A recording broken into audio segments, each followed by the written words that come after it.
It's 20 past. We starting? Yep. Okay. See, I did that by magic. Do you see there? I put my finger up on the magic, and then the music went off. That is actual magic. You're very welcome. There will be no more tricks. So, hello. How is everyone doing? Having a good event? Certainly sounds it. I mean, I know it's the last talk, and we're all feeling a bit sleepy, but are we having a good event? Yeah, it'll do. It'll do. Right, let's get started. This talk is a mix of a couple of my favorite things. That is lots of heavy maths and stuff and Greek mythology, because I really, really love Greek mythology. Does anybody else, incidentally, here really love Greek mythology as well? Well, that's terrific. No one's put their hand up, which is great because there's tons of mistakes on here and it annoys me every time I see it. Wrong eye color. That's grey-eyed Athena. What are you doing, AI? But fine, okay. I wanted to use a few gags and a few bits and pieces to teach some of the very basics of machine learning. So, first off, a little about me, and as much as I am interesting, which I am not, the second most common question I get asked at these things is, where are you from? I am from Telford. The third most common question I get asked is, where is that? It's there. The first most common question I get asked is, who are you? Here I am. So that's all. I think we're good to go. Also, I once wrote this book. If anyone is interested in learning an interesting new way of writing C#, I wrote it. Now, I'm afraid I did write it, and as such, it's very, very silly. It has candidate for the silliest programming book ever written, although I'm told there are worse. Someone once described it as a mix of hardcore technical content and awful dad jokes, which is about right. There we go. It's also the only programming book that I know of in the world with a post-credit sequence. I have a lot. And coming up soon, watch out for this. I'm also one of the co-hosts of a podcast, Tech Film Noir, with Leanne and Jeff, who are also speakers here today, or have been. And with this, we're going to be talking about films which deal with computers. We've just done films like Weird Science, which I did not like, and things like that. We're about to do a really old 60s hacker film. So listen out for it when it comes out. So let's have a go, see how good my pronunciation is. Haspazomai, I believe, which means hello, I am told. I am learning ancient Greek, but I'm not that good. So first off, let's get a grip on what exactly I mean by machine learning. There's a lot said about AI, a lot of it is wrong. Machine learning is a subset of AI. It is not all of AI. There is AI beyond machine learning. Within machine learning, there is also deep learning. I'm not covering that. I am literally covering this middle stripe, machine learning itself, which, let's strip away a lot of the fantastical stuff that's said about it. It's statistics. It's just statistics run by computer, but it's still maths, and maths is magic. It is as close as we can actually get to real magic in the real world. And the problem we're trying to solve is this one. This is an actual philosophical problem that dates all the way back to ancient Greece. And the problem is this. So let's say I take this big rock here, and I pop my rock there, and I ask you, is this a big pile of rocks? To which you will say, no, it is a single rock. Okay, no problems. So I'll get myself another rock. So I have now put 2 rocks on my big pile of rocks. Is it a big pile of... No, it's 2 rocks. Fine, okay, let's get another rock, and so on, and so on. Eventually, I'll put enough rocks on the pile that you'll say, yes, it is now a big pile of rocks. Great. Now, if I take one off, is it not anymore? The problem is the definition is fuzzy. How many rocks makes a big pile of rocks? 7. I don't know. Nobody knows. There's no one answer to that question. This, incidentally, is called the sorites problem, which I think actually means grains of sand or something like that in ancient Greek. The sorites problem is attempting to put a solid boundary definition on something that, by definition, has no solid boundary. A famous example of this in the UK might be something like the legal case about whether a Jaffa cake was a cake or a biscuit, because there were tax implications either way. I think it's a cake, and well, actually, my opinion is I don't care, but because I don't like Jaffa cakes. Sorry. So you get the idea, though. Some things don't easily fit into one place or another, and machine learning is an attempt to get the machine to understand that and to give you a fuzzy answer to a fuzzy boundary, tricky problem. That's what machine learning is there to do. So first off, let's talk about Super Top Trumps Harry Potter edition, because I am a parent. And like all parents, I like to play games, or at least all good parents, I like to play games with my children. And like all nerds, I want to win. And for some reason, my youngest daughter likes Harry Potter, and especially she loves her Super Top Trumps and requests that I play it with her on a regular basis. So how can I use statistics to get better at winning at Harry Potter edition Super Top Trumps?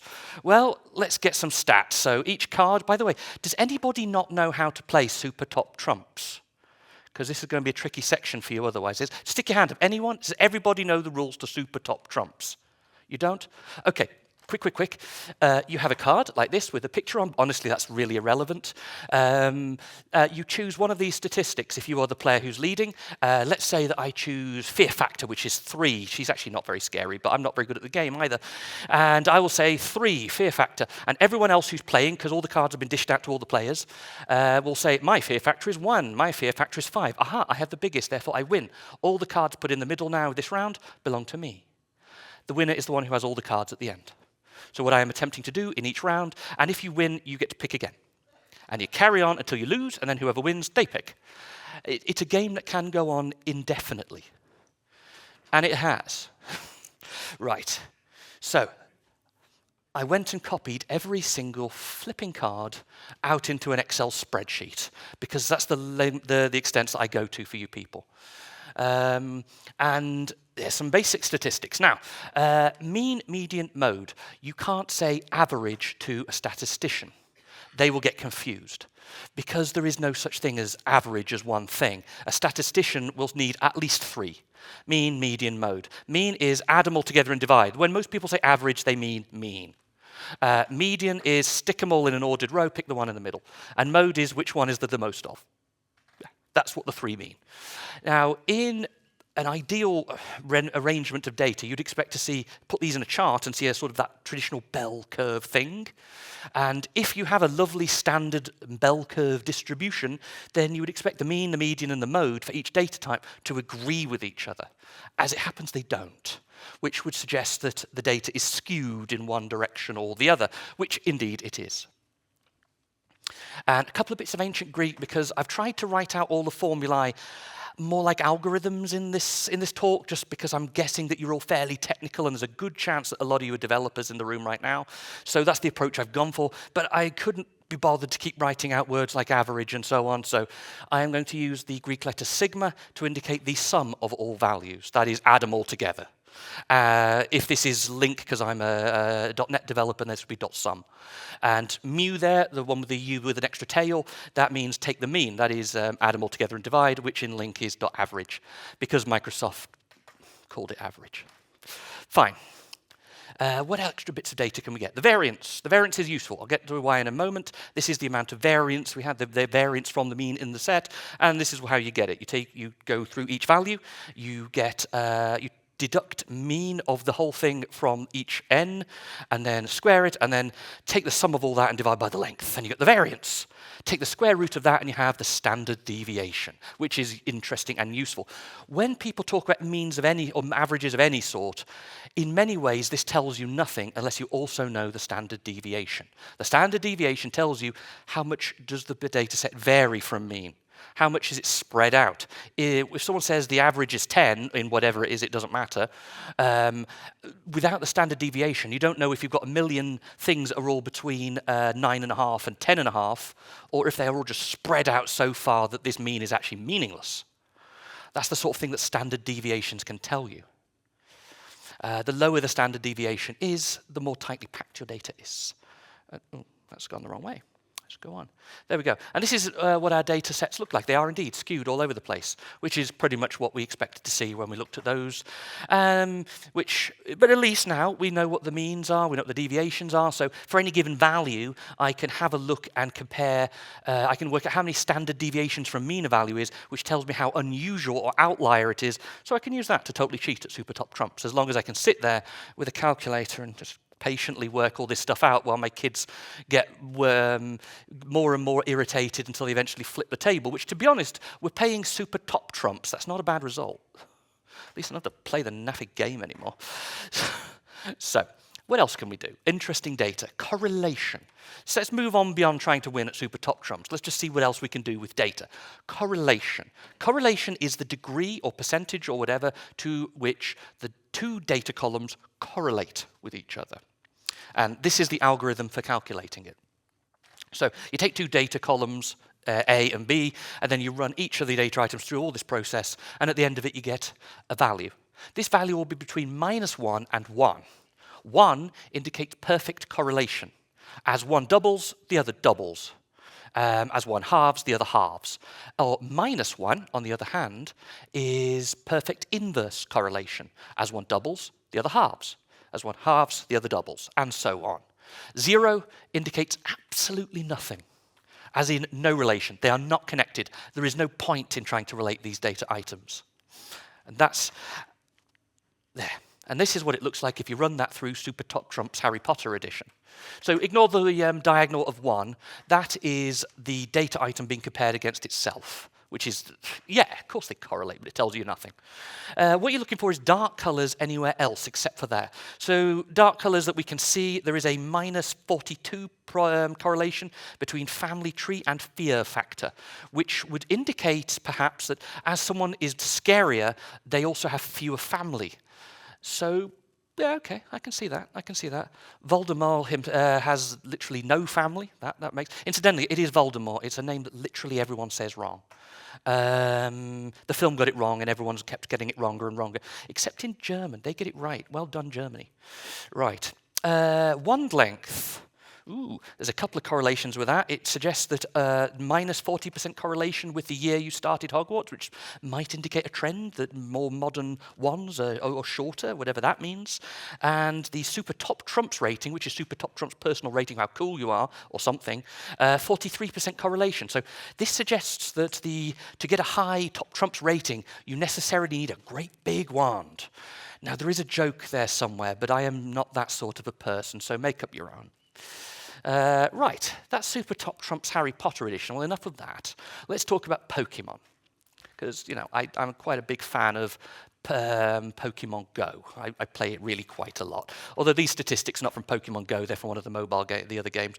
So, but as it happens, I went on Kaggle, which is a great site for all sorts of nonsense to do with data, and I downloaded a data set of all of the Pokemon in Pokemon, if that's how you say that, and to see what sort of interesting bits and pieces I can do with this. Here is our correlation table. What can we see? It looks like being a legendary means that you need an awful lot of steps in order for an egg to appear. Oh, that makes sense. You want to make legendaries rarer, so I'm okay with that. If you see that blue band up the top there, that's capture rate and base happiness being compared against everything else.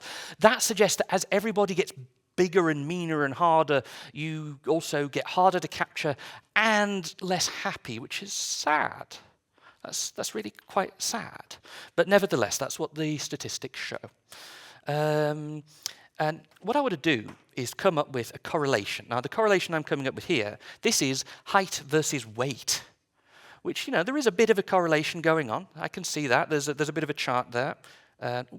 There we go. And what I can do is something called linear regression. This is the first proper machine learning algorithm that I'm introducing, linear regression. This is how to work out the equation that maps one data into the other based on the best fit algorithm. That is, if I know someone's height, having worked out a linear regression algorithm, by knowing their height, I can also calculate, therefore, their weight, or at least with a reasonable degree of certainty.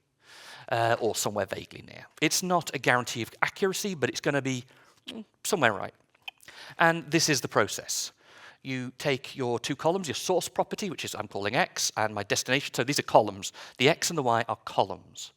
The one I'm going from, height, the one I'm going to, weight. And for each of those, you work out xy, which is x multiplied by y, x squared, which is x multiplied by x, and so on. And then stick them into this. So we're literally creating a linear equation. A linear equation requires a couple of things.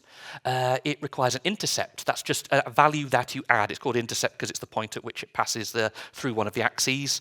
And a gradient, that is, how steep is it? So, and that gives you a line where it goes through the axis and the steepness. That's the gradient. Having worked out each of these based on our two data sets, There we go. This is my equation for working out the weight of a Pokemon based on its height. So it is height multiplied by 63.533, deduct 12.47, and so on, and you have a reasonable approximation of weight. And if I plot this against the data set, that's what it looks like, and it looks like a fairly reasonable line, roughly going through the middle of that cloud of stuff. Now, this is Pokemon, and I am just comparing different species, and some of these guys are literally made of steel. So there's going to be a whole load of... Some of them are made of clouds. There's going to be some weird variants because Pokemon, frankly.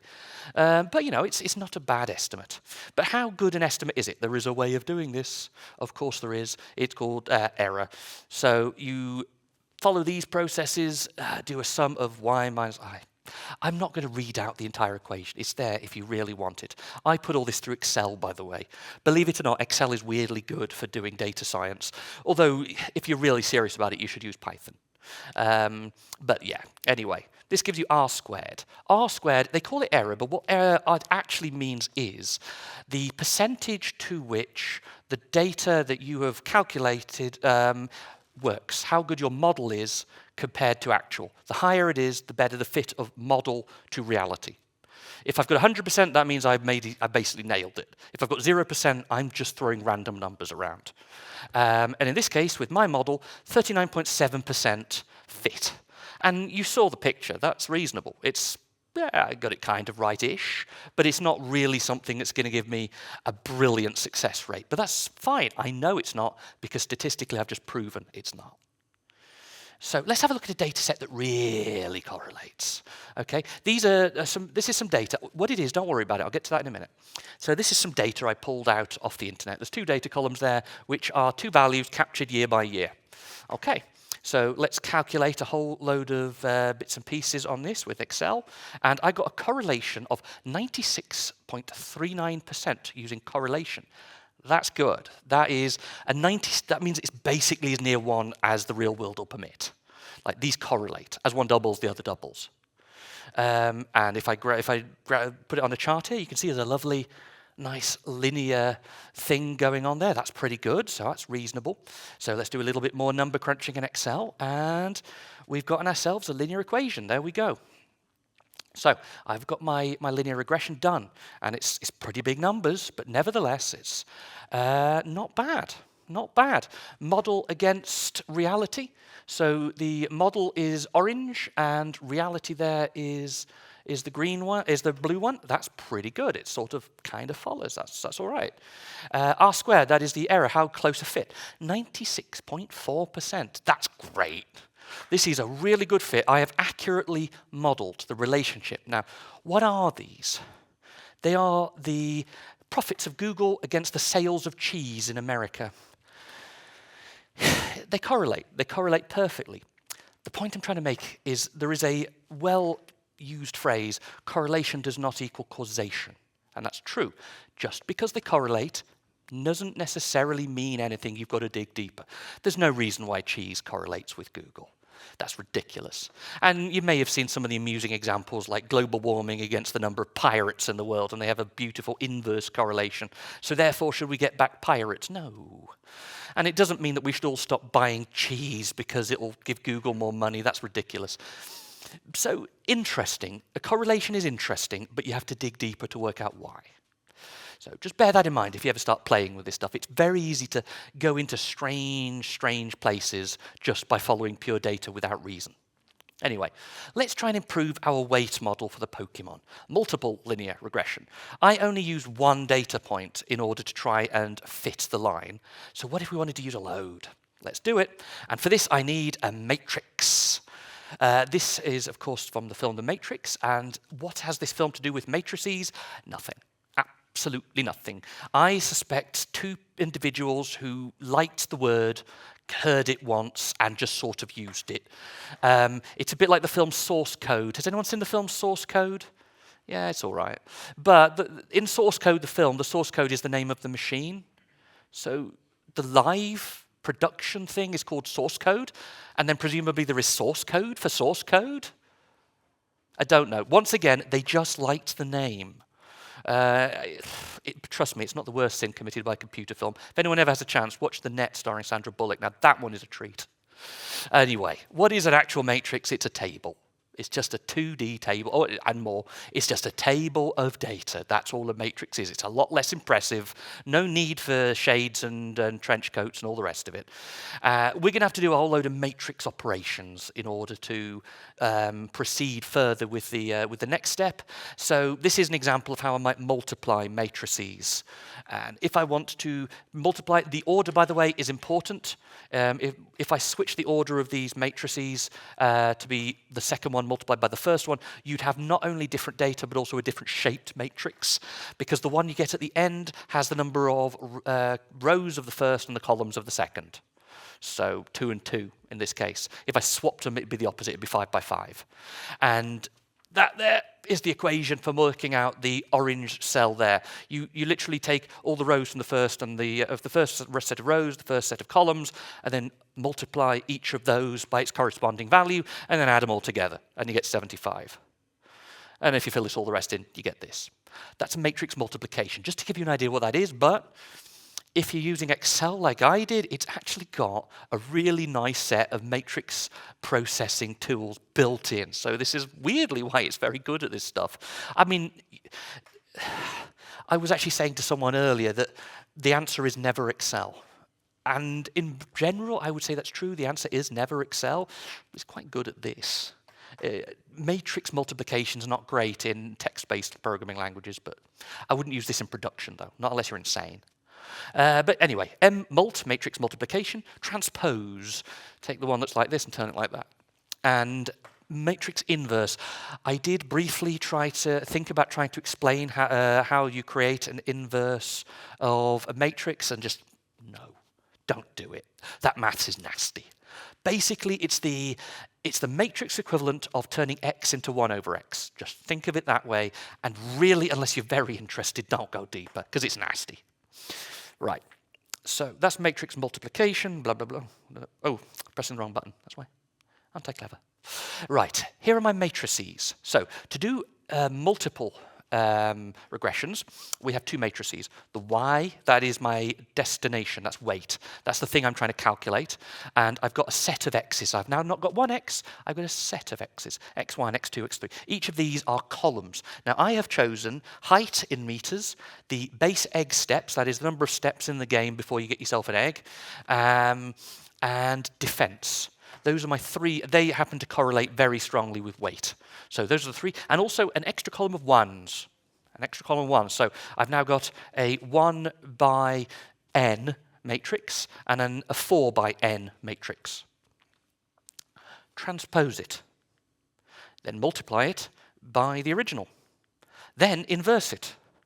Then multiply that by the inverse matrix we created a couple of steps ago, and multiply that by the y's, and you get yourself this. This is the intercept and the 3 values needed for gradient. And this will give us our more detailed equation for working out what could possibly be the weight. So it is 70.5, that's our intercept, plus 48.5 multiplied by height, plus 0.003 multiplied by egg steps, plus 0.7 multiplied by hit points. And that gives us our new value for weight. And it has an R squared of 47.26. Now compare that against the previous set version, 39.7. This is quite a bit more accurate, so that's pretty good. And you know, there's probably some tricks I can do to improve that a bit further if I were concerned. But A, this is not a very interesting problem to solve. It's Pokemon. And B, honestly, you saw how just split up the data was. There are better ways of cracking that particular Pokemon egg. So a last look at regressions. This is logistic regression. So linear regressions are interested in mapping of data worlds. So I've got this sort of data here, which is continuous, this sort of data here, which is continuous. How can I create a map that takes this value here into this world? That's a linear regression. And this is a logistic. Logistic is saying, is this in this pot or not? So here is the pot. Is it in the pot? Yes, no. It's giving a yes-no answer at the end. Or rather, it's giving a probability. It's a probability that it's in this pot or not. Now, what I want to try and do is create something for, is this Pokemon, which I'm pulling out of my random bag that I've somehow got here, a legendary Pokemon or not? A legendary like the Dialga over there, who is very, very stompy, or the non-legendary Pikachu, who, if he's planning to fight this battle out, it won't last very long. Back to our correlations. Let's have a look. What correlates with being a legendary, or at least what correlates strongly with being a legendary? Well, looking at this, 30% on attack, but much stronger. Base egg steps, that's 87%. That's really strong. Again, making it sound like you want to make legendaries very less common. Base happiness, minus 40%. So yeah, legendaries are not very happy. Maybe it's because they're so rare and so lonely. Poor things. All they want is a friend. Capture rate, they're hard to capture, 33% correlation. Defense, 27%, that's pretty good. Yeah, and so on. You get quite a few. So weight, 39%, so they tend to be bigger and heavier. That makes sense. Not always. So the things I have chosen, which all of this is so far, this is just a linear regression. This is just a linear regression, a multiple linear regression, and I've used egg steps, base happiness, capture rates, special attack, and weight, which all correlated pretty strongly with being a legendary. But that's a multiple linear regression, which isn't really, this is categorical data. Is it a legendary, yes or no? This is really quite meaningless. So you have to use something called exponent, which is just this number down here. And what you do is the exponent of is it a legendary linear divided by 1 minus that exponent. Do that, and what you have is the probability that it's a legendary, which is useful. And here you go, some values here. You can see them. I've got some, you can kind of, the first column is it a legendary? 1 for yes, 0 for no. And if you look, there's a pretty clear distinction in the probabilities I've calculated, jumping up for ones, jumping down for zeros. This is a pie chart of how well I did. Green is a true positive. That is, I thought it was legendary, it was a legendary. Orange is a true negative. I thought it wasn't, it's not. Yellow is a false negative. I said no, but it is. Makes sense. There's a few of them. There are some legendaries that are like tiny. So yeah. And the number of false positives, 2. 2 out of all of these like 800 things, so it doesn't even show up. So I got that 98.88% correct. That's just pure statistics. So that's kind of useful. That's clearly statistically useful, if that's really a thing you want to do. I mean, I'm coming up with these for a bit of fun. Now, let's move on to one of my other favorite things, and actually anyone that knows me very well will know that I will talk about this particular subject at length without being prompted. You have been warned. Doctor Who. This is a screen capture from the Space Museum, which is not a terribly well-known story, mostly because it is also not a very good one, though this bit's funny. Okay, the naive Bayes classifier. How do we do this? Right. So, I want to imagine that I have gotten a load of bags, right? Imagine I've got a whole load of bags. I've got like 14 bags, and each one is for DVDs of Doctor Who. And there's this bag, which is going to be for the first Doctor, William Hartnell, the man himself. I'm going to chuck all of the William Hartnell DVDs into the bag. And over here, all these bags, all the way up to Ncuti Gatwa. Now, I made this a year or two back, so this is a little out of date now. Not that out of date. So, like Ncuti Gatwa, he gets one. There it goes, in his bag. Right, great. So, all of these bags, one for each Doctor, and each one has got all the DVDs of that Doctor in them. We so far so good? Good. Some of these stories have got Daleks in them, and some of them don't. So the first thing I can easily work out, which is trivial, is what is the probability that if I go to one of these bags, shuffle it a bit, pop a DVD out, what's the probability of some Daleks in this story I just grabbed out of the bag? That in and of itself is not very interesting. So that's what this P Dalek pipe Doctor, that's what that means. The probability of Daleks given I know which Doctor it is. So, William Hartnell, for example, 29 stories, encountered the Daleks in 5 of them, which means that in the William Hartnell bag, if I draw a random one, then there is a 17.2% chance that it's got a Dalek in it. Yeah? Nothing controversial so far. So, the Bayes algorithm is this. the probability of A given B is equal to the probability of B given A multiplied by the probability of A all divided by the probability of B. Okay, what does that mean? I don't know. Yeah, I do know what this means, of course. What you've done is regroup it. You've regrouped in a different way. So I started out with 13 bags, or whatever it is, 15 bags, each one for a doctor, each one. And they all had Daleks or didn't. What this equation does is turn that sort on its head. There are now 2 bags, Daleks, not Daleks. What I have done is turned it into what's the probability of the Daleks given a doctor to what is the probability of doctor given Daleks. I now know this is a bag of all Daleks. I can stick my hand in this, and there are 15 different doctors in there. I don't know which doctor I'm getting, and now that's what the probability says. I've changed this way that the data is sorted, if you want to think of it that way. So let's see a more interesting application of this, because that was all very jolly. But you can use this, like I just did here, to create a classifier based on words, and the words can be used to determine something about probabilistically. So I took all of the sentences of 2 of my favorite books, A Journey to the Centre of the Earth by Jules Verne, an English translation just to make it a little bit more difficult, and The War of the Worlds by H.G. Wells. So I wanted to make a classifier that would say, given a random sentence from one of those books, can you tell me which book it came from? And so this is the process. Get all the lines in all the book, remove the stop words, that is really common words like at, the, of, which are statistically rather meaningless when it comes to classification. Remove punctuation because it's just in the way. One word lines, so like a line with literally one word, because how am I going to know? Unless the word's Martian, it's probably going to be very hard to make a decision. And remove numerical words, because of course you've got number 1, number 5. Once again, these tell us nothing. And you get the rather famous opening of War of the Worlds boiled down to one would believe last year's 19th century. That is, no one would have believed in the last years of the 19th century and so on. That's what that is like. Okay, so we can then turn it into a process. And the process is actually iterative. It's an aggregation. .aggregate in link if you're interested. So I first need to make an assumption. To use this, I need to know what's the probability of this book or that book, and I don't know, because I just don't know. So I'm going to have to make an assumption at first that it's 50%. So let's take the word, there we go, and put that into the algorithm. And I'm going to take the word 1.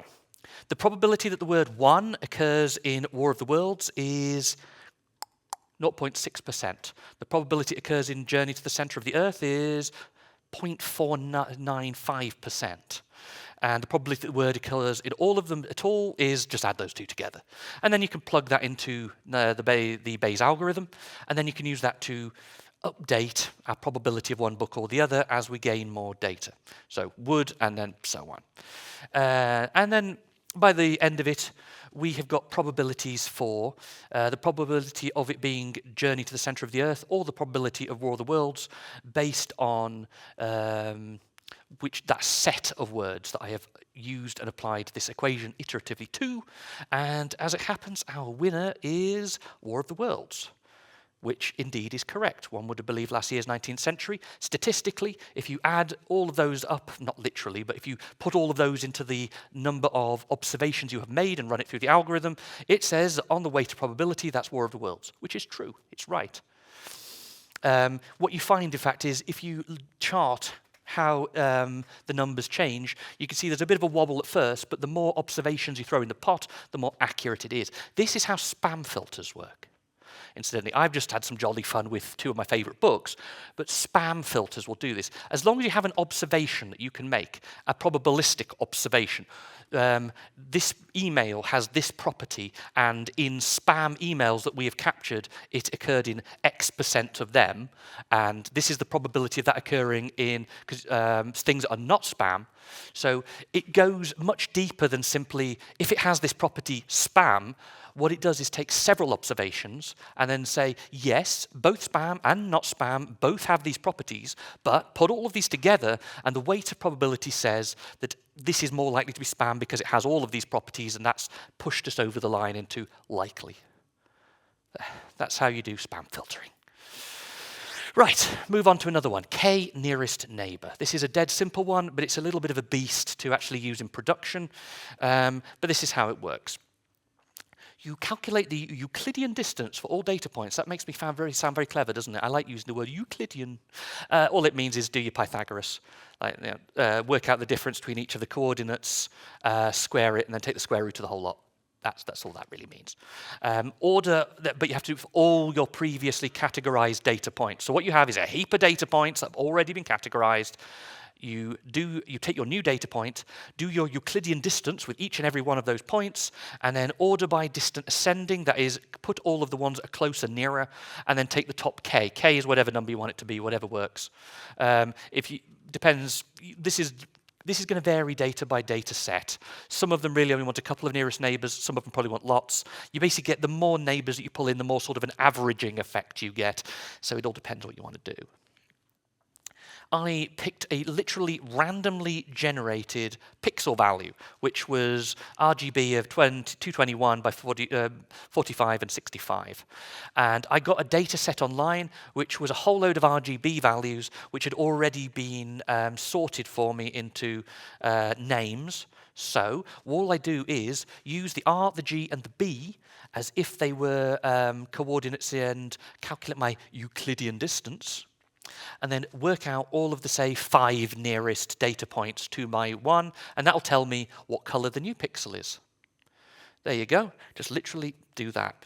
And for example, gray here, which is 84, 84, 84, you just work out the difference between each of those, square each of them individually, add them all together and take the square root, and it comes up to a Euclidean distance of 143.7. In and of itself, not very interesting. But do it for all of them, and then you can work out which colors are the closest ones to the new data point, and you can work out which color it is. Brown. Okay, apparently it's brown. I think I must be a little colorblind, but the data says brown, so brown it is. I mean, the data is only as good as the data you put into it, so fine. But that's fire, brick, or brown. So there you go. That's an easy way of sorting something into a set based on a lot. But the problem is you're going to have to, every time you do this, you're going to have to go and calculate the Euclidean distance between your new data point and all previous data points. It is not something that's going to be quick and efficient to use in a production environment that requires a live data connection. This is more likely to be something you do in an analysis or something, I would imagine. But who knows? There's probably ways. And our final one, and then I can release you all to go run riot after we're done. Decision tree. Now, decision tree is maths again, but the maths in this are so complicated that this would have become an entire talk all by itself, and probably at least one or two of you would be asleep. So instead, I'm going to introduce the concept of decision trees via one of my favorite games. Guess Who? This specifically is the one that I used to play when I was little. Does anyone remember this one? This was the 90s one. I used to love this game. Put your hand up if you don't know how to play Guess Who? Anyone? Because otherwise this is going to be a tricky round for you. Okay, everyone knows how to play Guess Who? Good, okay, lovely. You're all people of taste. I like it. So what I want to do is win at Guess Who. So the way to win at Guess Who is based on the question you ask, of course. And it's about choosing a best question. Now, the one I always started out with is, are you female? That's what I always started with because it felt like the one that would naturally, the human race divides into 51% female, 49% male. Makes sense to me, but actually if you look at the Guess Who board, this is not true of Guess Who. Now, that's not sexism, that's just because they're aware that the best way to win in Guess Who is to ask a question that divides the board 50-50. Because win or lose, you get 50% of the people knocked down and you're going to win fast. So that is why there is a gender imbalance in the game. So you're looking for something that is going to divide evenly. Because you could go with a low probability thing like, gosh, I don't know, red hair. There's only 4 of them. If you get it right, you're going to win, basically. If you get it wrong, which is a lot more likely, then you're not. It's more likely you're just going to knock down a few things. So really, to get through the game as fast as possible, we want to knock out 50% of the remaining people every time. Because it'll get us our answer fast. And we want to win. We want to win. Hair colour. How about hair colour? No. About 5. Roughly 5 of each hair colour, except for white. Gender. See? 19 men to 5 women.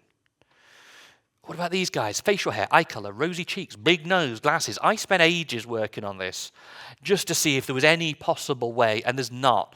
It looks like basically they balanced the game relatively well in terms of not giving you an option that is going to let you just knock out 50% and be the obvious question that literally everyone starts on. So, this is how you win at Guess Who. You are very welcome. Compound questions. Yeah.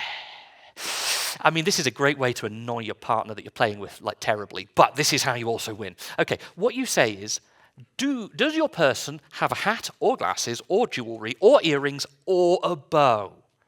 If they say yes, there are 11 answers. If they say no, there are 13. It's not 50-50, but it's pretty close. Is your person female or somebody with facial hair? There you go, that's pretty even. Do they have a hat or glasses or blue eyes? Quite random, but nevertheless it works. So any of these questions is the ideal first question in Guess Who. So I'm going to play a little game of Guess Who, and I have no idea who the person could possibly be, except that I made these slides, so I do know who the answer is. But anyway, question 1, female or facial hair? What do we think, yes or no? What do I think? Yes! Wow, good. There's 11 people with that, so that's pretty good. We can eliminate a whole load of these suckers. Great. Now let's have a look at everybody that's left. So ignore the people who are now eliminated.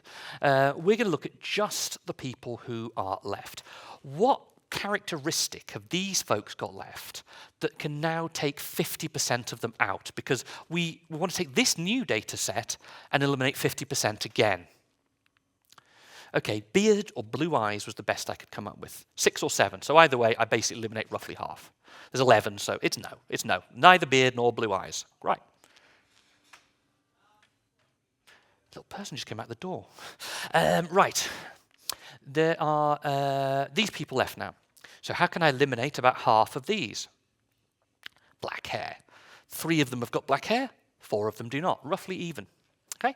No, not black hair. So there's a whole load of them gone. So we have got just 4 people left. Charles, Claire, Maria, and Susan. Interestingly, notice that we have 3 women now. I haven't actually asked the question directly of what's their gender, but yet we seem to be sorting that way. Interesting. Hat. 2 of them are wearing a hat. So just by answering this question, I eliminate half of the people. Yep, we got a hat. That means it's either Claire or Maria. And at this point, you may as well just ask, is it Maria? Yeah. Which is awesome. Of course, I chose this because Maria is my personal favourite person in the whole of the Guess Who board. I was a little obsessed with her when I was little. She's awesome. Is she still around? Is she still acting? I'd love to know. Anyway, that's how one of these trees work. It is based on trying to work out questions. Now, the questions are actually going to be more like boundaries between properties. It's going to take a load of properties and say, if you're over this level or between this level and that property, I'm going to go down this path or this path. And then for each subsequent drop down the tree, I'm going to ask another question. And this question will again kind of divide half and half the remaining data based on the previous question's answer. And then you end up with this whole great big tree of questions at each point, which will allow you to ask a yes or no question of some kind of like these compound questions. And from that, we can actually make, once you've built one of these, the hard part's building it.